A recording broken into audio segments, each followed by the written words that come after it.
नमस्कार, आप देख रहे हैं न्यूज 4 नेशन और मैं हूं प्रियदर्शन। बिहार में बिहार विधानमंडल का शीतकालीन सत्र आज से शुरू हो रहा है और इस बार के शीतकालीन सत्र के काफी हंगामेदार होने के आसार हैं। दरअसल बिहार विधानमंडल का शीतकालीन सत्र 25 नवंबर से शुरू होगा और 5 दिनों तक चलने वाले इस सत्र के दौरान कई मुद्दों पर सरकार और विपक्ष के बीच में जोरदार भिड़ंत होने की संभावना है।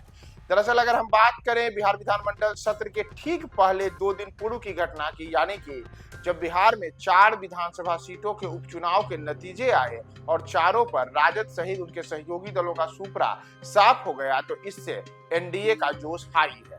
दूसरी ओर इस हार से, इस पराजय से राष्ट्रीय जनता दल, तेजस्वी यादव और पूरे विपक्ष के लिए एक बड़ा झटका है। तो ऐसे में चुनाव में मिली इस हार के ठीक बाद अब शुरू हो रहे विधानमंडल के सत्र के दौरान इसका भी असर विधानमंडल की कार्रवाई पर भी देखने को मिल सकता है। और साथ ही साथ इस सत्र के दौरान किन किन मुद्दों पर सरकार और विपक्ष में जोरदार भिड़ंत होगा, अगर हम उसकी बात करें तो आज सुबह 11 बजे से विधानमंडल के दोनों सत्रों यानी कि विधानसभा और विधान परिषद की कार्यवाही शुरू होगी। सत्र के दौरान विपक्ष की ओर से जो जोरदार तैयारी की गई है नीतीश सरकार को घेरने की, उसमें सबसे जो बड़ा मुद्दा है वह मुद्दा है बिहार में कानून व्यवस्था की बिगड़ती हुई स्थिति पर कथित तौर पर जो विपक्ष का आरोप है, यह आरोप। दरअसल अगर हम याद करें तो तेजस्वी यादव पिछले कुछ महीनों के दौरान कई बार अपराध के आंकड़े जारी कर चुके हैं। उन्होंने अपने सोशल मीडिया के माध्यम से कब कब कहां जघन्य अपराध हुए इसका पूरा ब्यौरा भी दिया था। तो अब तक जो लड़ाई वह सदन के बाहर लड़ रहे थे विपक्ष, अब कानून व्यवस्था के इसी मुद्दे पर बिहार में नीतीश राज में लगातार अपराध की बढ़ती घटनाओं के जो आरोप है राजद के, उन आरोपों को लेकर के तेजस्वी यादव सहित पूरा विपक्ष आज सदन में जोरदार हंगामा कर सकता है। और इसके बाद जो एक दूसरा प्रमुख मुद्दा है वह नीतीश कुमार की सबसे महत्वाकांक्षी योजना शराबबंदी। दरअसल नीतीश कुमार वर्ष 2016 में अप्रैल के महीने में बिहार में शराबबंदी लागू कराए थे, लेकिन तब से लेकर के अब तक लगातार बिहार में अवैध शराब की चाहे बिक्री हो, तस्करी हो, जहरीली शराब से लोगों के मौत के जो मामले हैं वह लगातार बरकरार हैं। और पिछले दिनों ही हमने देखा कि कैसे दशहरा के ठीक बाद बिहार में बड़े स्तर पर ऐसी घटनाएं सामने आई जिसमें लोगों की मौत हुई और वह भी जहरीली शराब के कारण।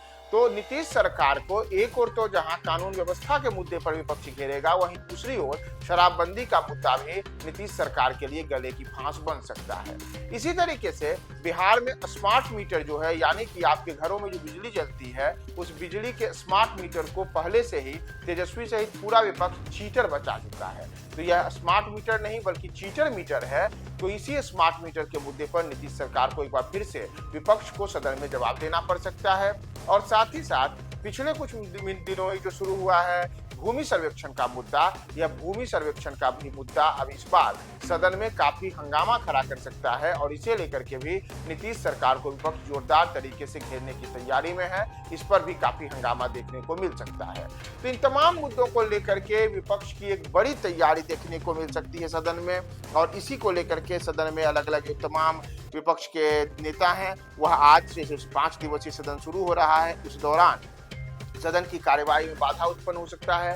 हालांकि जो बिहार विधानसभा के अध्यक्ष हैं नंदकिशोर यादव, उन्होंने पहले से ही तमाम सदस्यों के साथ अपील की है कि वह सदन में आएं और शांतिपूर्ण तरीके से सदन की कार्यवाही में सहयोग करें। तो अगर हम बात करें सुरक्षा व्यवस्था की, तो इसे लेकर के भी बड़े स्तर पर सुरक्षा के तमाम तैयारियां की गई हैं। पटना जिलाधिकारी ने पिछले दिनों ही बताया था कि कैसे इस बार जो सदन रहेगा उस दौरान अलग अलग लेयर्स की सुरक्षा होगी। तो तमाम तरीके की विधानसभा सत्र के जो 5 दिवसीय सत्र शुरू हो रहा है उसके पहले पूरी तैयारी कर ली गई है। चाहे विपक्ष हो, सत्ता पक्ष हो या फिर कानून व्यवस्था का मुद्दा हो, तमाम चीजों को लेकर के सदन में इस बार अलग अलग चीजें देखने को मिलेगी। हम आपको तमाम अपडेट्स बताएंगे। बने रहें न्यूज 4 नेशन के साथ।